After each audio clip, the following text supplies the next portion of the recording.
Just let me go, let me bring it home to you.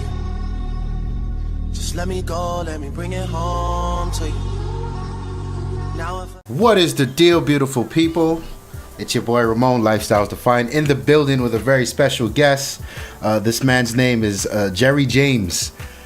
Sir Jerry James, as you would have it. A lot of people don't know that he's been knighted by the Queen of England for his trolling abilities. Sir Jerry James. As long as I wasn't knighted by Paul McCartney.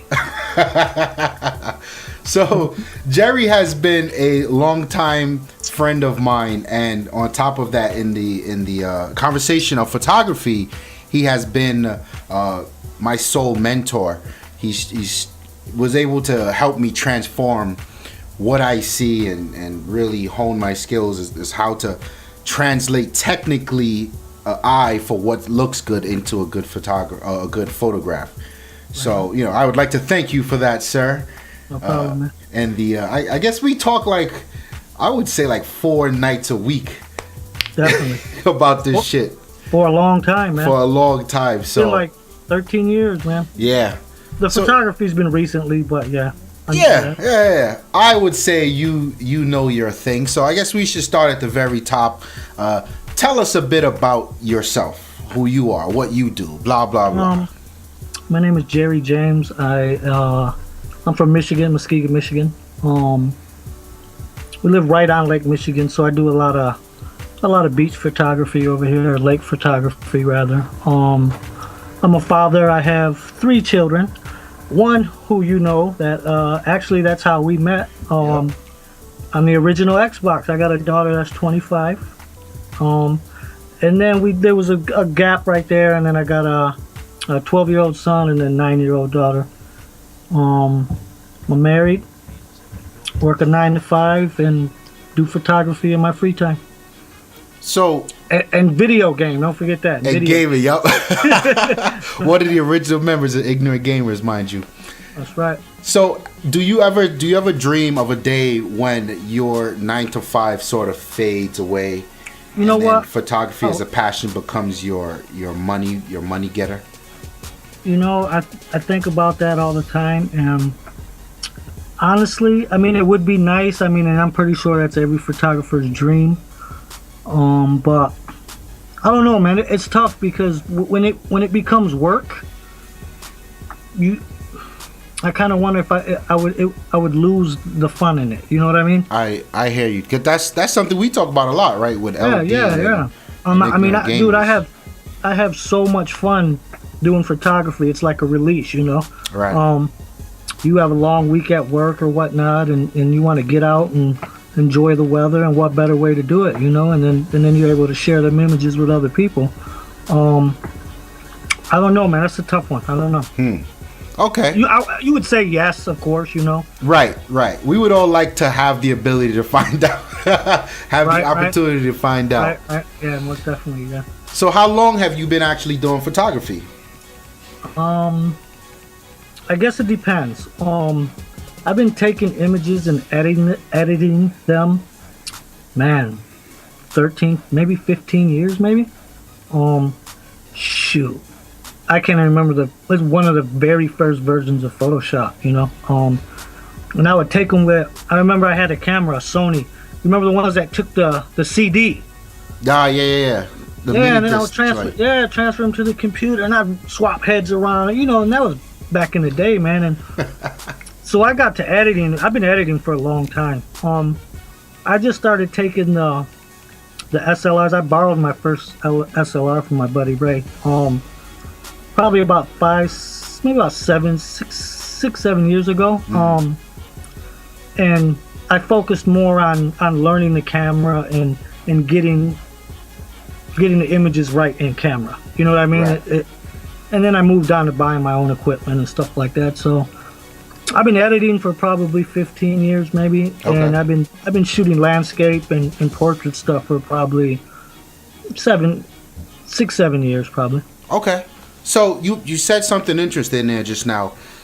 You focus on getting the shot right in camera, and I think that's definitely one of the 2 approaches to of any photographer you talk to either they say, don't worry, get it right in post, or they're like, no, you learn your equipment. So I used to do that. Yep, I used to do that. So are you kind of in I'll fix it between, later. or are you still left or right? Which one are you going with? I want to get it right in camera now, man. Okay. It's less work in post, you know? Agreed. I'd rather spend my time taking pictures than fixing them, you know? Yeah, that's a good point, actually. That's a very good yeah. point. Okay. So what does the art of photography mean, right? And I say it in a very intriguing way, because there are people out there who don't think photography is an art, because you're capturing something that already exists.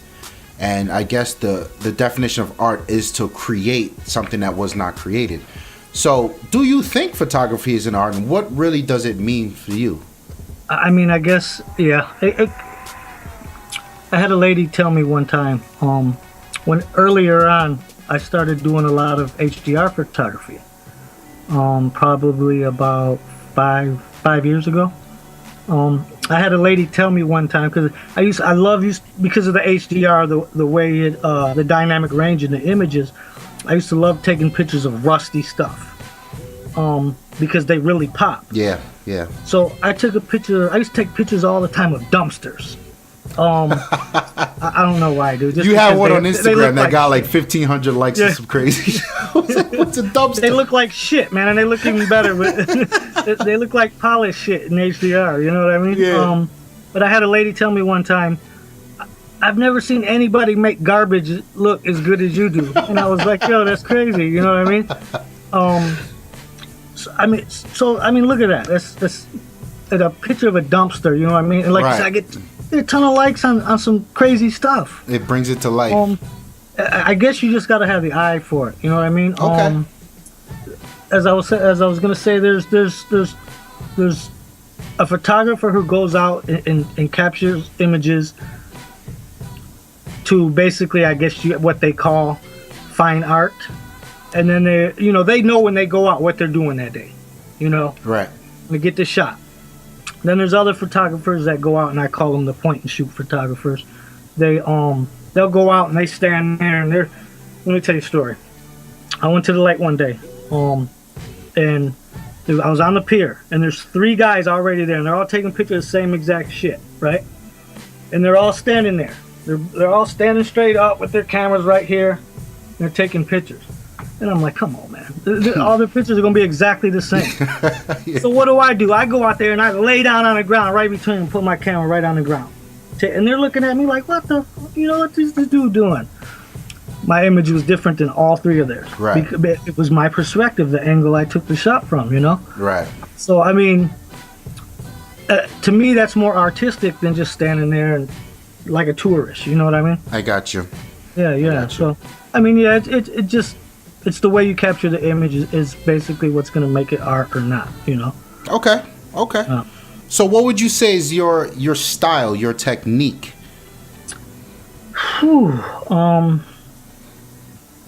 My style? I shoot a lot of different stuff, man. I do portrait work. I do what I call creative portrait work, where I'll come up with ideas in my head and then we'll try to put it on into an image, you know, like I got some images that some people find disturbing, you know, like slit right wrist in the bathtub with blood everywhere, you know, stuff like that. So I like the dark side of photography, what they call dark art, because you're allowed to be more creative, you know what I mean? For sure. But then I do a lot of landscape stuff. I love HDR. I've always been into HDR. It just makes images pop, you know. As long as it ain't overdone. I see a lot of stuff overdone. I'm like, oh, it looks like a bag of Skittles threw up all over a piece of paper or something. Right. Yeah, I mean, I'm everywhere. You know, okay. I do it all. Okay.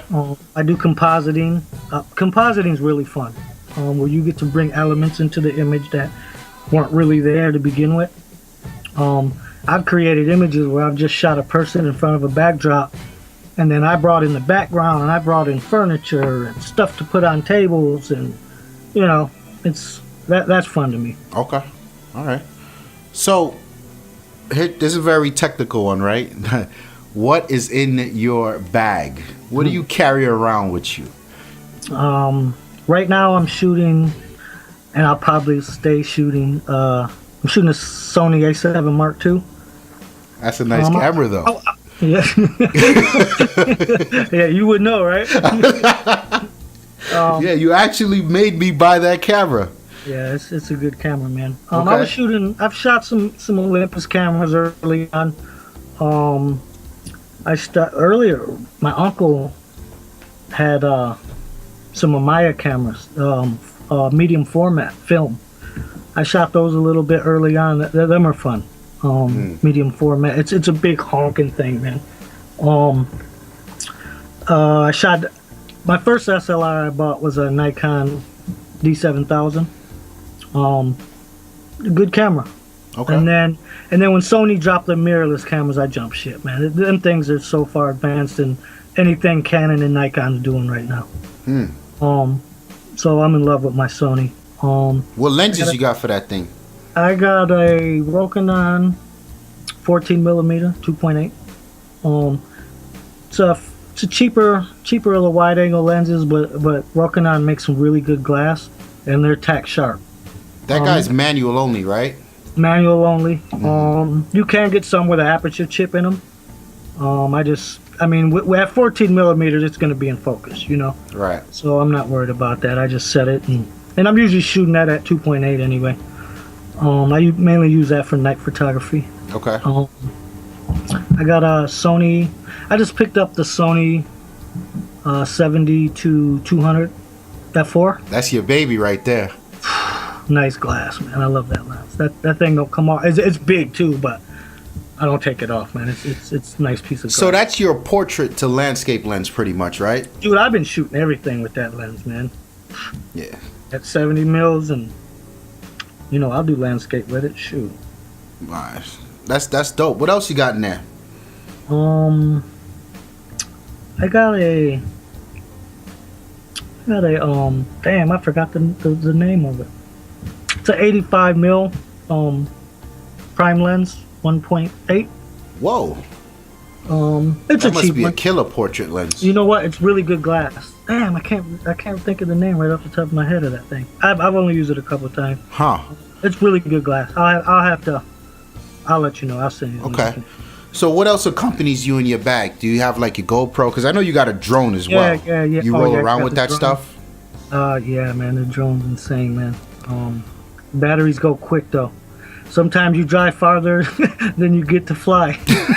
But the drone is fun, man. How many minutes can you keep it up for? It stays up for around 20 minutes on full charge. That's a long time though. Shit. Sometimes I'll drive an hour and then I fly for 20 minutes. I'm like, damn. Yeah. But yeah, I need to buy some more batteries is what I need to do. Yeah. Yeah, I got a GoPro Hero 4 Black. Nice. I haven't done too much with it yet. I'm itching to get out and do some nighttime lapse with it, and you just stuff bought like that I got a apparatus. Yeah, the case. I got an aluminum case for it. It was $35 on Amazon. I'll send you the link. You can put it in the description of the video. Yeah. It's aluminum housing. See, the one thing about the water, and you put me onto this.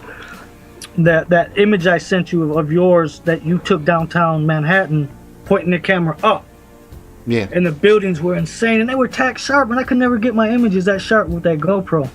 I was using the water housing case, and it was degrading my photos a little. Yeah. So I was like, I got to get this thing off here, but I'm always scared to drop and break that freaking thing because it's so small, you know? Mine is tore up from being in my bag.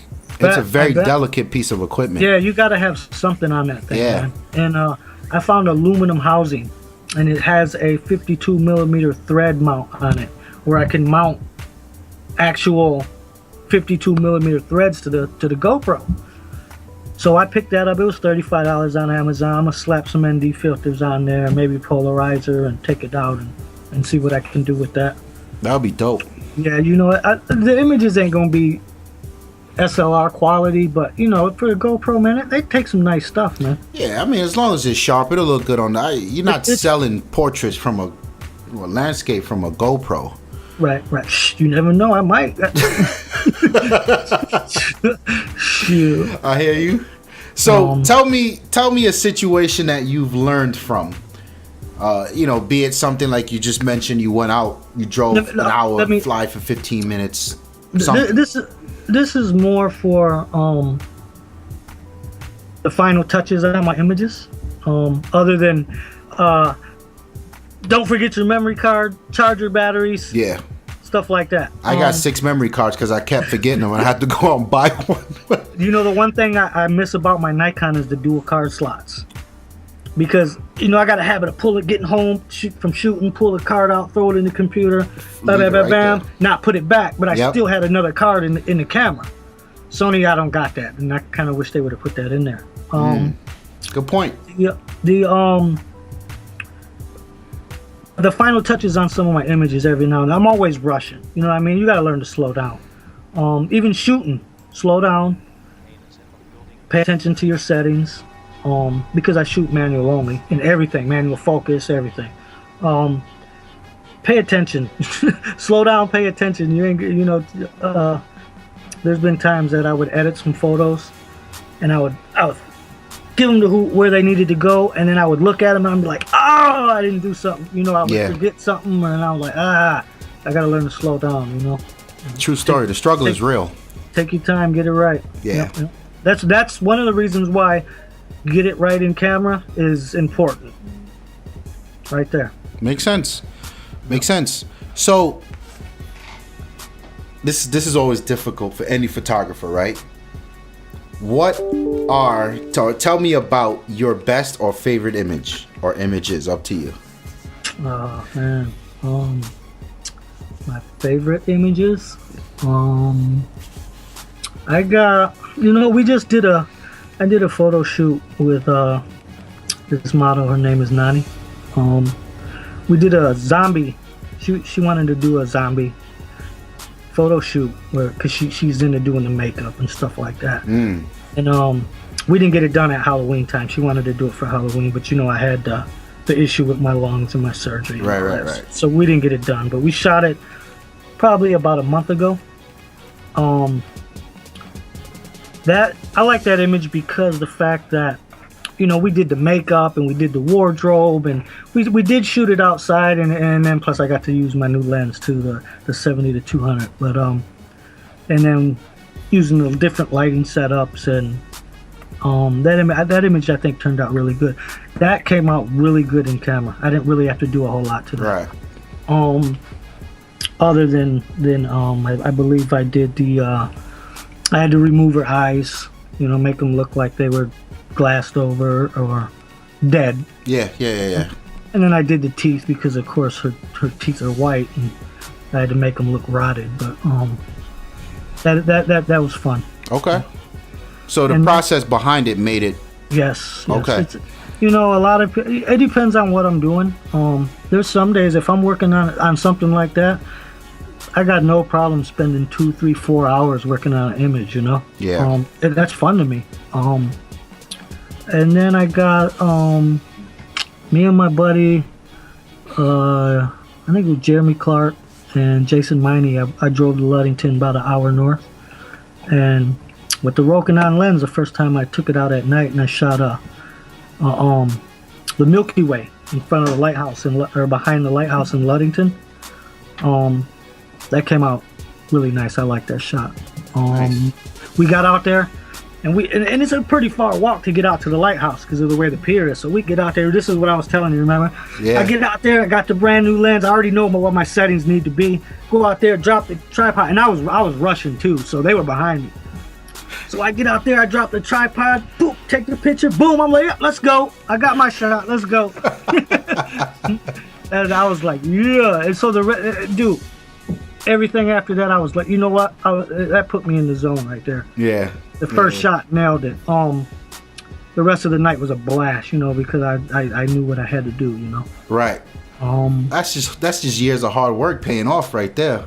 Exactly. Yeah. When you can go, when you can look at your surroundings and know where your settings need to be and just put them in and go. Beautiful feeling. Yeah. I got one the last January 1st, me and my buddy Joe went to the lighthouse here The ice was insane, dude. There was so much ice out there. They got these lamp poles, and they're probably 8 feet high, and the only thing sticking out was like 2 foot of them. That's how high the ice was. Wow. Is that from the water crashing on them all the time and freezing? The water, the snow, yeah. Okay. So we get out there, and dude, it looked like Mars or something, you know, being on the moon or something. It was wild. But we hightailed it out there and slipped and slid and fell, and lucky we didn't break no gear. And I got a long exposure shot. It was probably around noon, I think. So the sky was blue and the clouds were out. There was no snow that day, you know, falling. And I did a long exposure out there with my ND filter, and I just stretched them clouds. And the shot was red, white, and blue. You know, the lighthouse was red, the sky was blue, the snow and the ice and the clouds were white. Came out pretty sweet, man. That's probably one of my favorite shots right there. Nice. Yep. Okay, so what's next for you? What do you want to tackle next? Where do you go? What's on your wish list, your bucket list? I want to shoot some mountains. We don't got a lot of mountains here. It's pretty flat. So you got to travel for that. Yeah, got to do some travel. We got some probably about, I don't know, I think about 6 hours away maybe. Probably I want to go up into the mountains, man, and shoot something. Yeah, you got to trek, man. You got to pack that backpack. I like being outdoors in the woods, man. Nice. So my final question would be, what piece of advice can you give amateur photographers, up and coming photographers, somebody that's interested, they want to get in but they're not sure? What can you tell them to help them out? Just take your time. And I believe I told you this many times. When you get that camera, put it in manual mode. Learn your camera. Yep. Don't let the camera do the work for you. You work the camera. That's the only way you're gonna really master it. Yep. Other than that, just be grateful, be thankful. I look at it like, you know, there's a lot of photographers that they're always in competition with each other, and I understand you're selling work, but be thankful that you're able to do it, and help those out that are learning. You know, I got no problem helping anybody. You know. Yeah. It's fun, you know. I have a lot more fun when I'm out shooting with people than I do by myself most of the time. Yeah. I read that somewhere that photographers on a whole prefer to be out on their own. But I was never like that. I like to be with people. Yeah, me too. I feel like I remember when I took that shot, I was with this person and the experience was so much better. You know the ones that rather be alone and creative. They gotta be by themselves. Yeah. You know what I mean? Who knows, man? Just you know, be helpful. All right, cool. That's about it. Well, Mr. James, sir, thank you for your time. No doubt, man. He's gonna send me some links of whatever the hell it is for that GoPro. That thing wait, hold on. Check out my JB Fat, which is my gamer tag, everywhere, Xbox, PlayStation, and as of today, Instagram, I've been doing Grand Theft Auto landscape photography. yo, check it out. Explain that. It's gonna be wild. Explain what that is. You know Grand Theft Auto, man. Free world or free roam, open world. So today I was on there, and I've been going hard on Grand Theft Auto, man. Nobody was on, so I was on there, and I was waiting for a comment from you right there too, by the way. Fuck you, man. I got shit to do. So I was on by myself, and I was like, you know what? I'm riding around. So I pull out the cell phone in the game, right, and I start taking pictures of random stuff. I'm like, hold on, let me get some nice sunset shots. So I'm like, hold on, let me check this out. So I'm right, man, I got a bunch of shots of just some random stuff that if it was real, that's the type of stuff I would take. Nice. You know? So I was like, let me see. So I created an Instagram account, and I'm gonna start uploading all these photos to Instagram. and tagging Rockstar in them. So wait, what is the name of that Instagram account? JB Fat. JB Fat. JayBphat. Yep. And what is your regular Instagram account? Jerry James Photography. Instagram, Jerry James Photography. Facebook, Jerry James Photography. Twitter, Jerry James Photo. Okay. And your website, whenever we get around to finishing that up, the link will be somewhere around there. Right. All right. Well, thank you for your time, good sir. No problem. The interview has concluded, and we will now continue the buffoonery on one of these consoles. That is correct. We're out of here. Peace. See ya.